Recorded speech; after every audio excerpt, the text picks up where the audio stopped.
Assalamualaikum warahmatullahi wabarakatuh.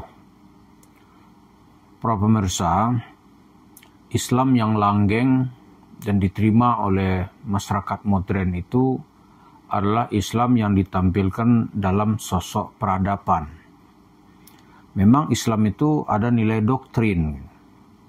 Doktrin misalnya kewajiban sholat, ya kan?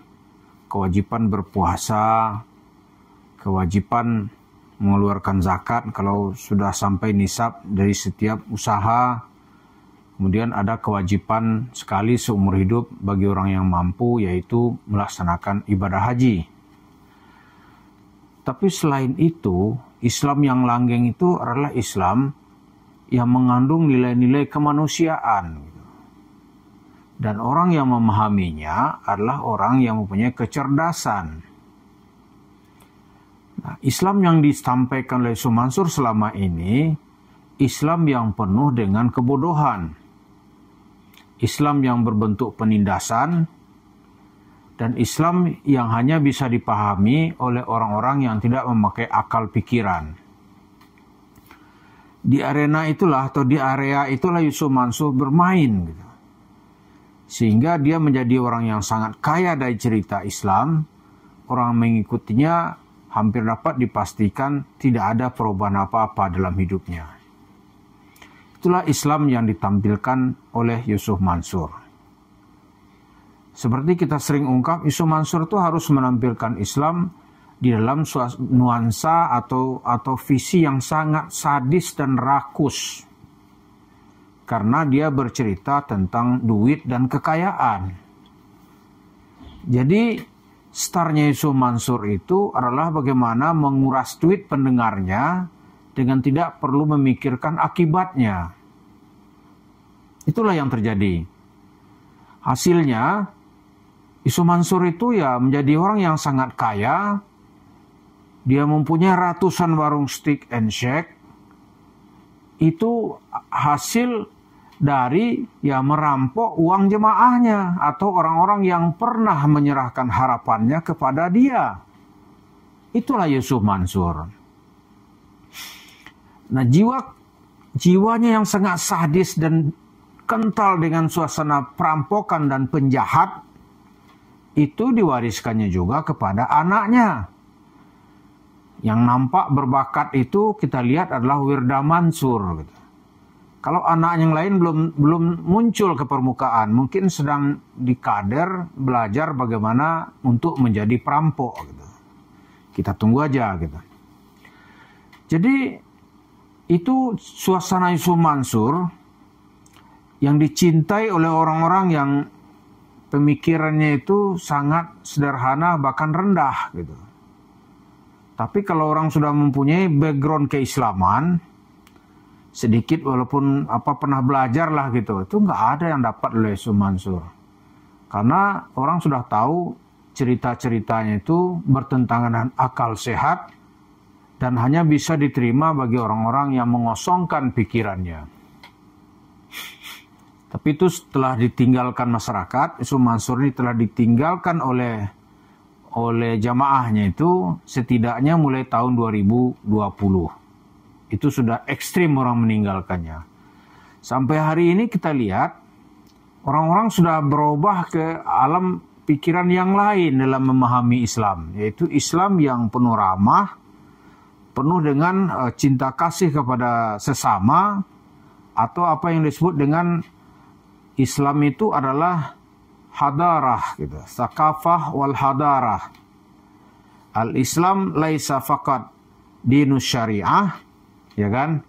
Laisa faqat anil aqidah was syariah, walakin aqsa min dzalik al-Islamu dinus sakafah wal hadarah wal insaniyah. Itulah kira-kira yang sekarang ini bergema dalam kehidupan dunia Islam. Karena itu orang seperti Yusuf Mansur ini nggak ada tempatnya. Karena otak dan pikiran itu penuh dijiwai oleh jiwa kejahatan gitu. Penuh dengan ambisi untuk merampok duit masyarakat. Karena itu dia nggak ada tempat. Tapi dia tidak pernah merasa malu terus-menerus mempublish video-video lamanya. Kalau ditampil dikritik orang bilang, itu kan video aneh yang lama itu. Video lama tapi di-share terus gitu. Karena itu di mana tempat Yusuf Mansur sekarang ini? Kalau di desa-desa masih lah ya, desa gitu. Kalau di kota orang udah berat karena era YouTube sudah datang. Akses informasi kemana-mana gitu. Nah, terakhir dari cerita Pak Darso Arif itu, dia sukses itu mengambil sawah masyarakat di Sukabumi, lalu dia bangun atas namanya sendiri, yaitu pesantren Darul Quran. Tapi orang desa masih semangat lah ya dengan Darul Quran ya. Kalau orang kota saya kira, apalagi dia sudah memasuki dunia pendidikan modern gitu, itu rumah tahfiz itu nggak menarik lagi. Karena memang dari sisi peradaban, andil untuk kemajuan dengan menghafal Al-Quran itu kan nggak banyak.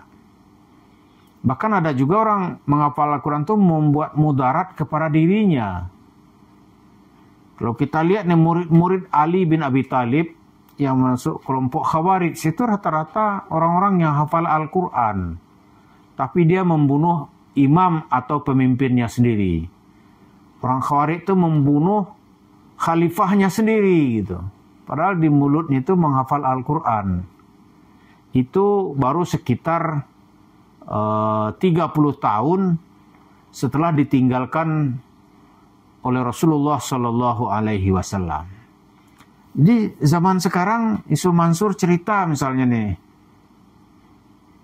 sedekah orang nggak percaya. Karena itu alat untuk penindasan. Coba bayangkan tuh, sedekah yang mulia yang datang dari Allah digunakan oleh Yusuf Mansur untuk cerita kejahatan gitu. Lalu naik lagi gitu.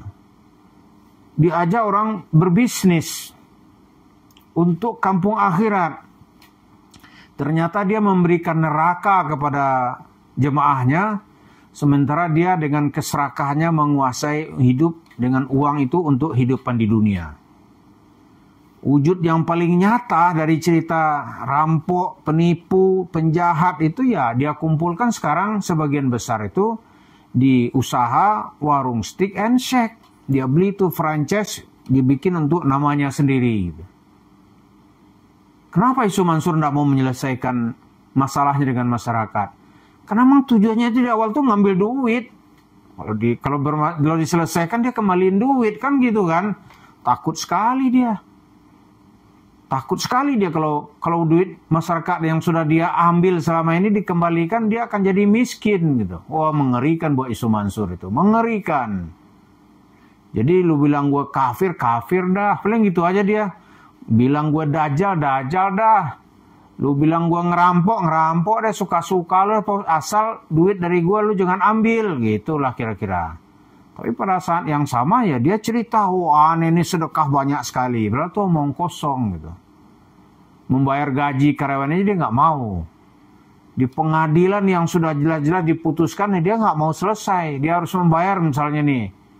Dengan Ibu Lilis Siti Ramah itu kan hanya berapa miliar. Kecil lah buat dia gitu. Tapi dia nggak mau. Nah itulah Yusuf Mansur. Islam yang dia bawa itu adalah Islam yang penuh dengan kebiadaban. Islam biadab yang dia bawa. Islam jahat gitu. Atau penjahat bernuansa Islam. Atau penjahat berbahasa-bahasa Islam gitu. Lalu hasilnya nampak sekarang ini yang di depan mata kita nih. Ini yang lain-lain kita belum bahas ya. Itulah warung stick and shake yang dipimpin oleh seorang yang bernama Jam'an Nur Khatib Mansur. Mari kita ikuti terus bagaimana jahatnya dan akhir dari cerita Yusuf Mansur. Terima kasih. Assalamualaikum warahmatullahi wabarakatuh.